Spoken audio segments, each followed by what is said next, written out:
నమస్కారం ఈటీవీ 360కు స్వాగతం. ముందుగా ప్రధాన అంశాలు.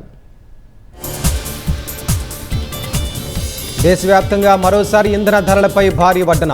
పెట్రోల్పై 2.84, డీజిల్పై 2.86 రూపాయల పెంపు.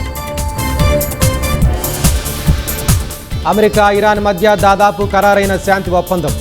యురేనియంపై టెహరాన్ వెనక్కి తగ్గినట్లు సమాచారం.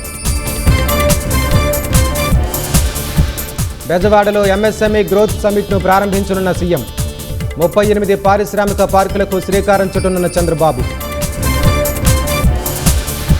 గోదావరి పుష్కర ఘాట్ల పనులను పరిశీలించిన పవన్ కళ్యాణ్. కోటిలింగాల ఘాట్ వరకు బోటులో విహారం. రాష్ట్రంలో వడదెబ్బకు మరో 18 మంది మృతి. ఇవాళ రేపు కొనసాగనున్న ఉష్ణోగ్రతల తీవ్రత. గిరిజనులపై ఉమ్మడి పౌరస్మృతి ప్రభావం ఉండబోదు. కొందరు కావాలనే తప్పుడు ప్రచారం చేస్తున్నారన్న షా. ప్రధానిపై మరోసారి అమెరికా అధ్యక్షుడు ట్రంప్ ప్రశంసలు. మోదీ అంటే చాలా ఇష్టమని, పెద్ద అభిమానినని వెల్లడి.